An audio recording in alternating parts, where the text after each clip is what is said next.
a top guy has not been for long.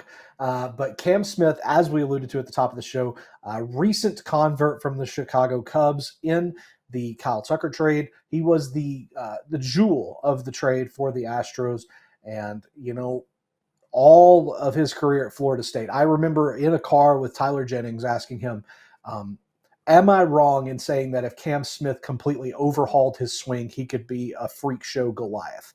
Tyler said, "I think he could be very, very good, but I don't know that he needs a complete swing overhaul." And alas, he was right. I mean, you see what happened last year, the loudest debut of any pro to be drafted in the 2024 draft, had the money to back it up, a $5 million signing bonus, reached double A. Cam Smith is an absolute stud and within the top five of value in the FYPD going right now by my money. Reese, what are your takes on the third baseman of the future for the Astros?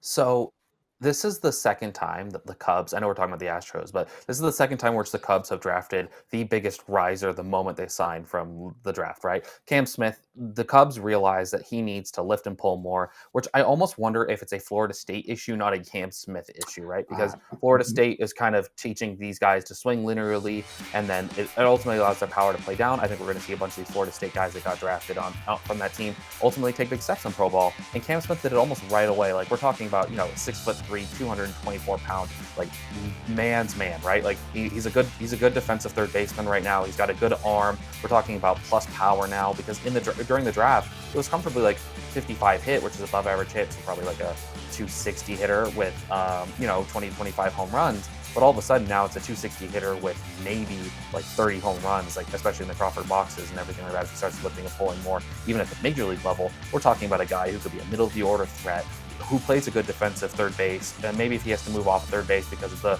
the Astros wonky roster construction, but still it's a middle of the order bat, and the Astros did really well in getting this. Ultimately, the Cubs might miss him a little bit, but you have to give something to get something, right? And I think they're going to be very happy with Kyle Tucker, especially if he signs a massive extension with the Cubs. So Cam Smith is just, I think he's risen up in prospect rankings. He's a top 50 prospect easily, top 20 in some places. He's going to be a top 20 to 25 guy for us. Like, spoiler alert, we haven't started doing that yet, but yeah, Cam Smith is like someone that I would be targeting in fantasy. I think that he has got the sort of fantasy skill set that I want from my third baseman.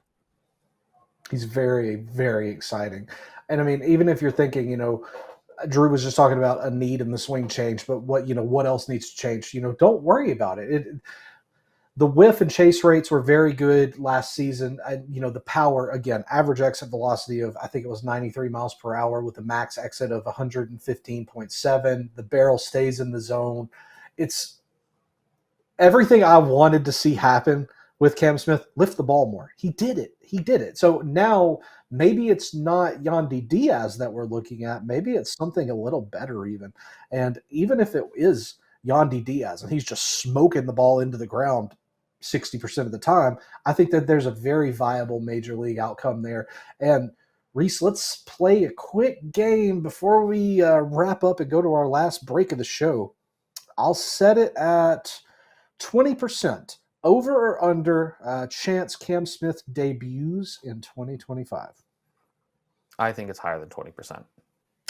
Ooh, I expected you to go under.